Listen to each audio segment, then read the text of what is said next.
welcome you all on my channel Doctor's Desk. So today we have Adhishree Bajpayee who have secured rank 92 in UPSC CMS 2022.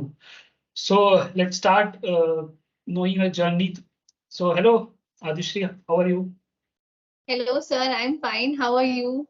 I'm also fine. So through my channel I want to help other people through you also that you have to share your journey regarding UPSC CMS, how you have cleared your exam and about other things related to this exam. So this was my second attempt. I've given 2021 as well as 2022. In 2021, I wasn't able to clear the interview, but then this time I learned from my mistake, which I will be talking about in further video. Then I gave 2022 and I've secured a rank of 92. And currently I'm pursuing MD Radio Diagnosis from PT JNM Medical College, Raipur. Okay. So, firstly, I want to know about the regarding the objective exam, the part first of this UPSC series exam.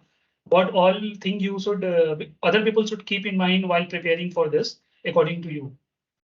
So firstly, I'd like to thank you because you have been of great support to me. You've constantly been my mentor throughout the journey. मैंने आपके ही channel से पहली बार देखा था कि UPSC CMS जैसा भी कुछ होता है और उसके एग्जाम में मतलब पार्ट 1 पार्ट 2 होता है. पार्ट 1 में जनरल मेडिसिन और पीडिया, पार्ट 2 में ऑब्स गायनी सर्जरी, पीएसएम और एलिट सब्जेक्ट्स. और मतलब मुझे जब भी डाउट रहे हमेशा आपने ही हेल्प किया है, तो thank you so much sir. And regarding the preparation sir, मैंने अपने जो नोट्स में अपने कोचिंग के जो भी कोचिंग कर रहे हैं वही सेम नोट्स पढ़ने हैं उन पर्टिकुलर सब्जेक्ट्स के लिए. अलग से प्रिपरेशन की जरूरत नहीं है. अलग से मैंने बस सर प्रसाद ली थी.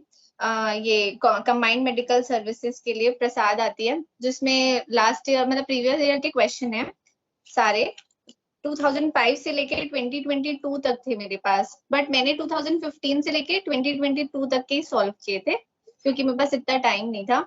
और इसमें मैंने सारा कुछ मार्क कर लिया था. जो मैंने पहली मतलब जब मैं पहली बार बुक सॉल्व करी थी तो मैंने जो गलत किया था वो मैंने टिक कर लिया था, हाईलाइट कर लिया था. फिर नेक्स्ट टाइम मैंने सिर्फ वही सिलेक्टेड क्वेश्चंस देखे थे. तो जो नोट्स हैं वो प्लस ये बुक, ये मैंने थ्योरी तो बुक सॉल्व करने के बाद से मतलब कितना हेल्प हुआ तुमको, मतलब क्वेश्चंस रिपीटिशन या टॉपिक रिपीटिशन जो होता है प्रीवियस ईयर पेपर से, सो वो कितना हेल्प हो पाया तुमको? सर बहुत मतलब काफी सारे क्वेश्चंस तो रिपीट नहीं होते बट टॉपिक्स रिपीट होते हैं और पेपर काफी स्टैंडर्ड आता है क्योंकि इसमें सिंगल करेक्ट नहीं होता है. Statement 1 2 3 are correct, 1 2 3 and 4 are correct, ऐसे मल्टीपल ऑप्शंस जैसा रहता है. तो अगर एक भी हमने गलत चूज किया तो फिर मतलब वो लूज हो जाता है. मतलब नेगेटिव मार्किंग तो नहीं है पर पॉइंट चला जाता है ना. तो मतलब इस बुक को सॉल्व करने से एक आइडिया भी लगा कि क्वेश्चन किस टाइप से आते हैं और काफी सारे टॉपिक्स रिपीट हुए थे. अच्छा, तो फिर तुमने जब मेन मान लो अब आने वाले कुछ दिनों में एग्जाम होने वाला है, तो जो एस्पिरेंट्स हैं उनको तुम क्या कुछ चीज सजेस्ट करना चाहोगे जिससे कि वो कुछ जो मिस्टेक्स है वो ना करें जो तुमने किए थे?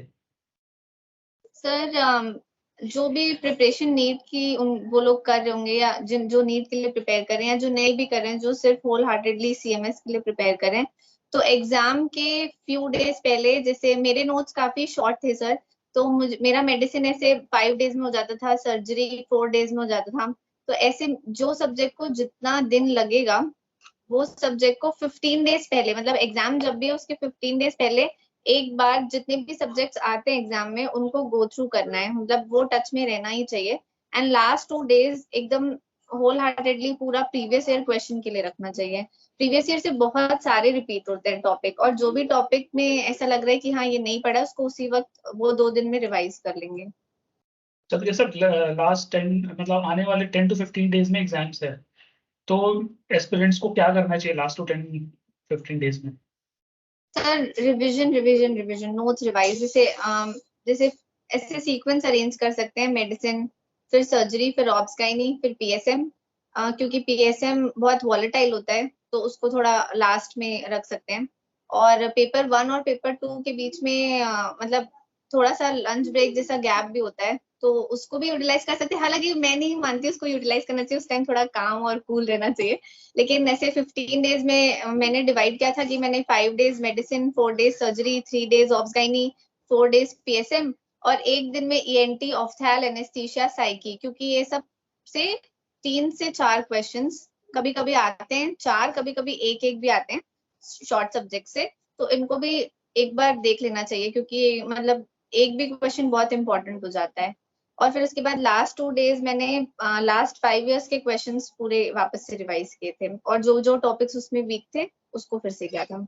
अब जैसे तुमने बताया कि ये तुम्हारा सेकंड अटेम्प्ट था और तुम्हारा फर्स्ट अटेम्प्ट के बाद तुम्हें नीट पीजी के थ्रू तुम्हें रेडियोलॉजी भी मिल गया था, तो बहुत यस लोग सर। रेडियोलॉजी मिल जाता है तो फिर कोई सोचते हैं अरे यार यूपीएससी सीएमएस तो कुछ नहीं है, आगे की लाइफ तो मस्त रहेगी ऐसे, तो लेकिन उसके बाद भी तुमने दूसरा अटेम्प्ट दिया और क्लियर किया, मतलब इसके लिए रीजन क्या है? सर जब मैं फर्स्ट अटेम्प्ट देने गई थी तो मैंने पहली बार यूपीएससी भवन में एंटर किया था, और वो जो फीलिंग थी, मतलब इट इज ऑफ मतलब अनडिस्क्राइबेबल रहती है, वो बहुत ही अच्छी फीलिंग थी उतने बड़े प्लेटफॉर्म में जाना। फिर जो इंटरव्यू थे उसमें आईएएस ऑफिसर भी बैठे थे, और मतलब जिस तरीके से उन्होंने बात की थी, मतलब वो बहुत ही अलग ही लेवल का एक्सपीरियंस था। और मतलब मुझे चाहिए था कि हाँ मुझे ऐसी ऑफिसर लाइफ चाहिए, मतलब और फिर सर सबसे ज्यादा तो मैं बोल रही हूँ ना, आपने मोटिवेट किया मुझे, आपके वीडियो में मैंने IRHS का देखा था, फिर मैंने लाइफस्टाइल देखी, तो मुझे लगा कि यार मुझे ये चाहिए, मुझे क्लिनिकल के साथ साथ एडमिनिस्ट्रेटिव पार्ट चाहिए अपनी लाइफ में। तो फिर मैंने इसलिए सेकंड, मेरा सर इंटरव्यू बहुत खराब चला गया था पहला वाला, क्योंकि मैंने एकदम MBBS के स्टूडेंट जैसे दिया था, सॉरी मैम ऐसे थर्ड पे तो मेरा तो बहुत अंडर कॉन्फिडेंट था वो पहला वाला इंटरव्यू, जिससे मैंने सीखा कि नहीं, मतलब कॉन्फिडेंस इज द की। तो फिर मैंने सोचा कि नहीं मुझे सेकंड अटेम्प्ट देना है। फिर मैंने उसको सेम प्रिपरेशन, सर रिजल्ट आ चुका था, मेरे पढ़ने में इतना मन नहीं था, बट फिर भी सेकंड अटेम्प्ट में भी मैंने सिर्फ वही चीज की, लास्ट 15 डेज पढ़ाई की, मतलब टच में तो था सब कुछ, बस रिवाइज करना था। तो और प्रीवियस ईयर क्वेश्चंस करके गई थी, तो फिर सेकंड में फिर क्लियर हो गया। तो सेकंड अटेम्प्ट में तुम्हारा जो इंटरव्यू था और as compare to first attempt interview, मतलब क्या क्या क्वेश्चंस उन्होंने पूछे थे, ऐसे कुछ क्वेश्चंस जो मतलब थोड़े डिफरेंट टाइप के थे apart from our syllabus? Sir मेरे पैनल में एक IAS ऑफिसर थे, एक ऑब्स गायनी वाली मैम थे, मेडिसिन से थे, सर्जरी से थे। तो IAS ऑफिसर ने तो मुझसे पूछा था कि इन मिशन इंद्रधनुष और अभियान इंद्रधनुष में क्या डिफरेंस है, और मतलब वो बहुत ही अच्छे थे, उन्होंने बहुत ज्यादा कंफर्टेबल कर दिया था। उन्होंने बोला पहले ही कि मैं आपसे वो सब पूछूंगा जो आपको ऑलरेडी पता होगा, पर आप उसको दे पाते हो कि नहीं ये डिपेंड करता है अब यहाँ से इसके आगे से, मतलब वो बहुत बहुत ही अच्छे थे वो, उन्होंने बहुत कंफर्टेबल किया, ऐसे नहीं वो हेल्प भी कर रहे थे, ऐसा नहीं कि बहुत स्ट्रिक्टली उन्होंने लिया। और बाकी सर यूजुअल क्वेश्चन से अलग तो तब पूछे जब मैंने उनको बताया कि रेडियो डायग्नोसिस में कर रही हूँ, तो फिर वो पूरा रेडियो पे चला गया, indications of MRI in pregnant women, radiation protection, और जितना रेडिएशन हजार्ड्स, ये सब, मतलब वो रेडियो पे चला गया था, तो मेरे लिए थोड़ा प्लस पॉइंट हो गया था वो, क्योंकि मैं अभी अभी पढ़ रही हूँ, थोड़ा बहुत टच में हूँ, तो वो उससे हेल्प हुई। और मेडिसिन में सर ने पूछा था हेपेटाइटिस के बारे में, और सर्जरी में सर ने ब्रेस्ट कैंसर की स्टेजिंग पूछी थी, स्टेज वाइज, फिर मैनेजमेंट पूछा था। फिर ऑब्स गायनी में मैम ने मेनली रेडिएशन हजार्ड्स और indications of MRI in pregnant women, ये सब, फिर वो मेरे डिपार्टमेंटल वाइज चला गया था, मतलब फील्ड वाइज। तो मतलब आईएएस ऑफिसर जिन्होंने बैठे थे उनको जब पता चला कि तुम पोस्ट ग्रेजुएशन कर रही हो उसके बाद भी तुम इंटरव्यू देने आई हो, तो उनका क्या रिएक्शन? नहीं उन्होंने ऐसे कुछ बोला नहीं, मुझे लगा था वो पूछेंगे कि मतलब फिर यहाँ क्यों आए हो या जो भी, पर उन्होंने ऐसे कुछ नहीं पूछा, वो तो बहुत ही खुश थे, और उन्होंने बोला कि आजकल तो पेशेंट एंटर करता नहीं है, कोई डायग्नोसिस बनाने से पहले सबसे पहले इमेजिंग मोडालिटी भेज देते हैं, तो तुम तो बहुत पैसे कमा रही होगी वो बहुत ही अच्छे थे, मतलब उन्होंने बहुत ही अच्छा लाइट माहौल करके रखा था। तो मतलब उन्होंने से ये तो नहीं बोला, पर हाँ मतलब मेरे कलीग्स बहुत वो थे कि अब रेडियो में हो गए तो तुझे क्यों ही जाना है ऐसा। पर मतलब सर मैंने जो आपके वीडियोस के थ्रू देखा है, जो ट्रेनिंग सेशंस हैं, जो आपने कैंपस अपने वीडियो में शूट करके दिखाया है, वो सब इतना ज्यादा मुझे इंस्पायरिंग लगा, इतना ज्यादा मैं उससे अमेज्ड हूँ कि मुझे वैसी लाइफस्टाइल चाहिए थी। तो मैं तो मतलब इसलिए मैंने सेकंड अटेम्प्ट दिया, मतलब रिजल्ट आने के बाद मैंने दिया अटेम्प्ट, क्योंकि मेरे को चाहिए ही था कि नहीं मुझे यूपीएससी सीएमएस में जाना है। अच्छा, तो मतलब जो मैं तुम्हारा फर्स्ट इंटरव्यू और सेकंड इंटरव्यू था उसमें कुछ ऐसे मिस्टेक्स तुमने किए हो जो तुम हाईलाइट करना चाहती हो, जिससे कि आने वाले जो आगे एस्पिरेंट्स है वो लोग इस चीज का ध्यान रखें? सर मैंने इंटरव्यू में ये चीज समझी कि इंटरव्यू में वो आपका नॉलेज नहीं चेक कर रहे, नॉलेज ऑलरेडी थ्योरी पार्ट में चेक हो चुका है। It's literally a personality test. First interview में I went as a MBBS student कि मैं वाइवा देने जा रही हूँ और मैं एकदम, अगर मुझे कुछ नहीं आ रहा था तो मैं इतना ज्यादा डर जा रही थी और एकदम सॉरी, जैसे मैंने बहुत, जैसे पास फेल उन पे डिपेंड कर रहा हो, जैसे हम नहीं करते प्रॉफ एग्जाम्स में कि सॉरी बोल देंगे तो पास हो जाएंगे, वैसा देख के आई थी। बहुत ही अंडर कॉन्फिडेंट थी मैं, बिल्कुल भी मतलब मैंने जो भी जितने आंसर्स भी दिए वो भी कॉन्फिडेंटली नहीं दिया, और जो नहीं बन रहे थे वो तो फिर नहीं बने। बट दिस टाइम मैं पिछली बार से यही सीख के गई थी, क्योंकि मेरा इंटरव्यू में ही कम मार्क्स आए थे, तो ये तो मैं समझ गई थी कि मुझे इंटरव्यू पे वर्क करना है।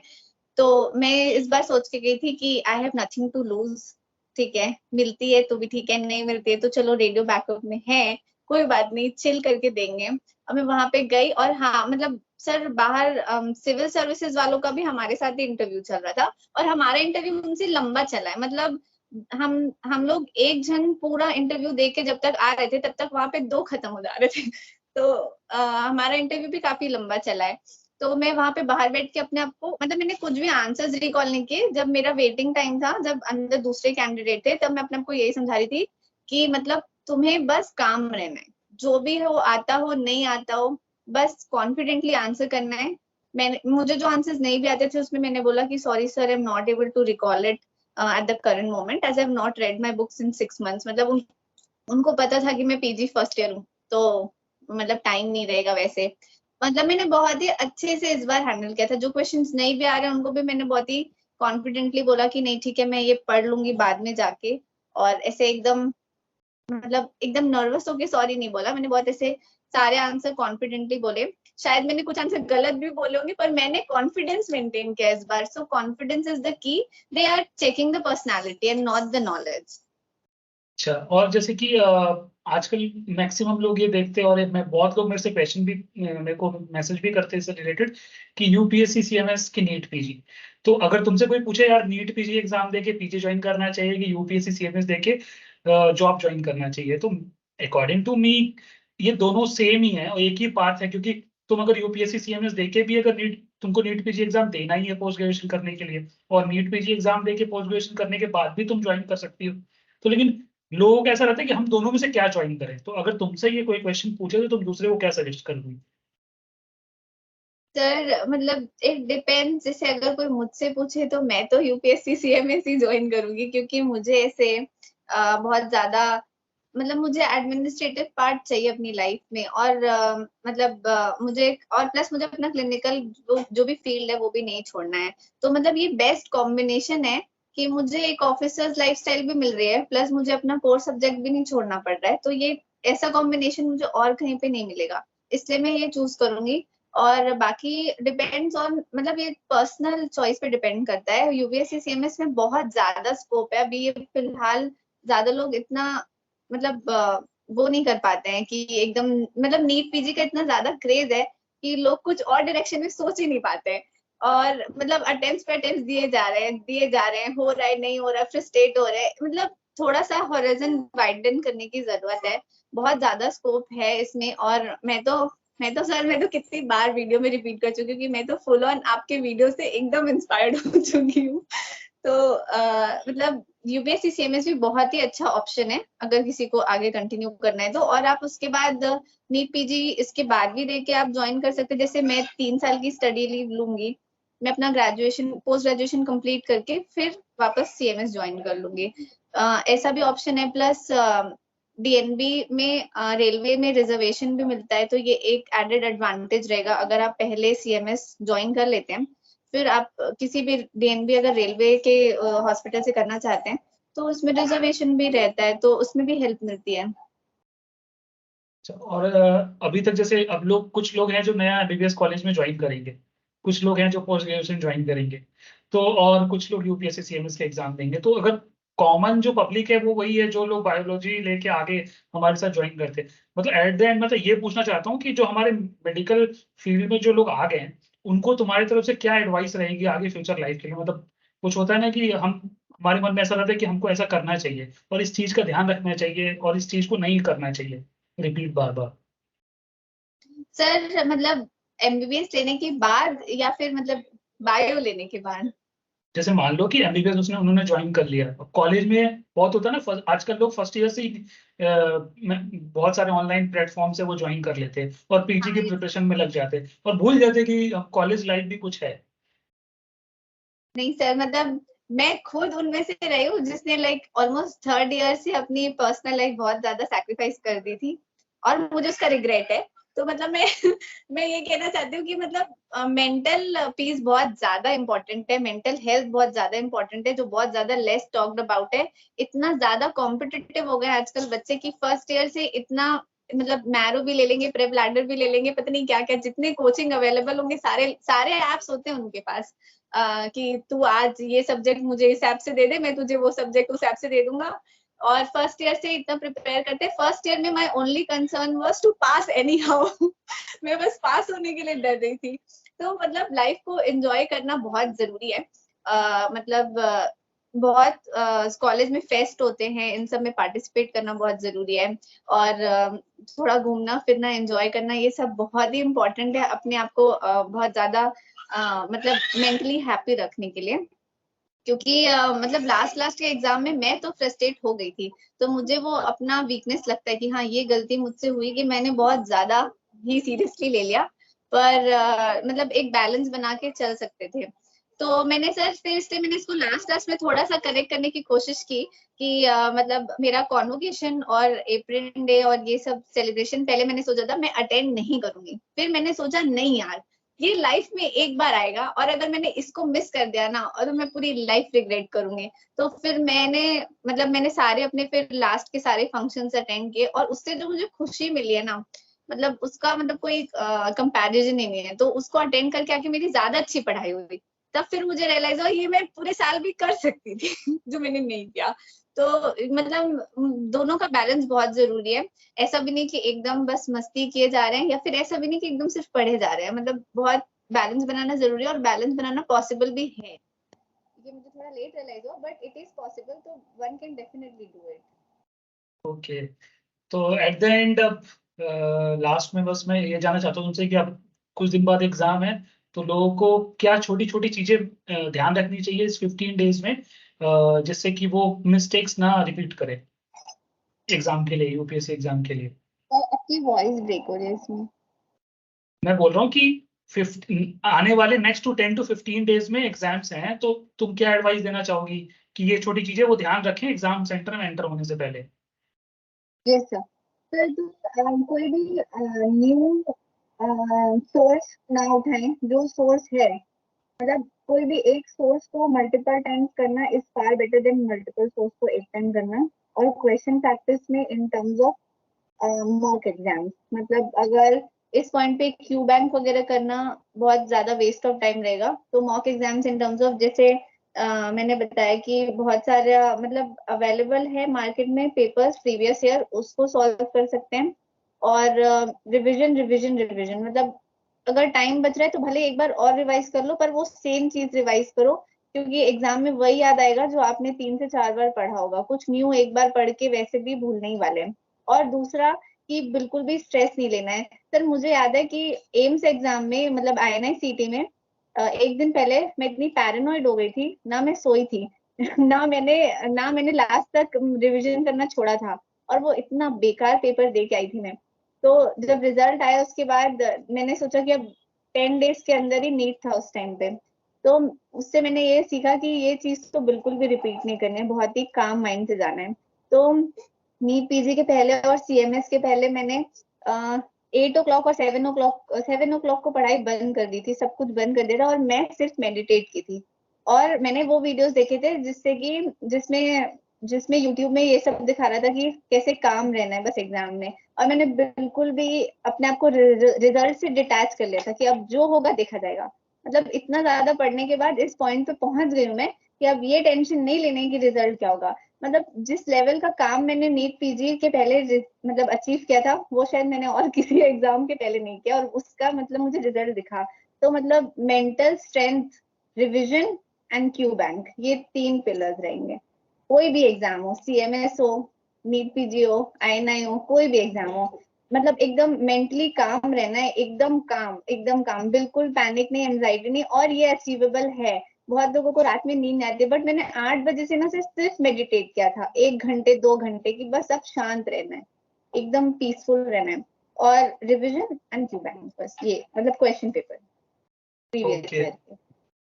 तो थैंक यू इतना हमारे जो एस्पिरेंट्स उनको अपना जर्नी शेयर करने के लिए। So all the best for your life, और फिर अगर तुमको रेलवे कैडर मिलता है तो विल मीट सून तुम्हारे थैंक पोस्ट यू ग्रेजुएशन सो के मच बाद। श्योर, आप मुझे ऐसे ही सपोर्ट करते रहिएगा sir.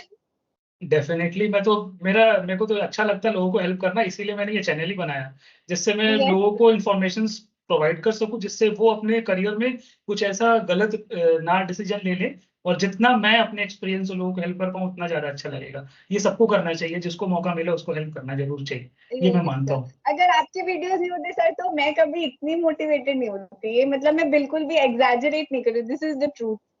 Thank you so much. चलो फिर, thank you for joining us. Thank you so much sir. तो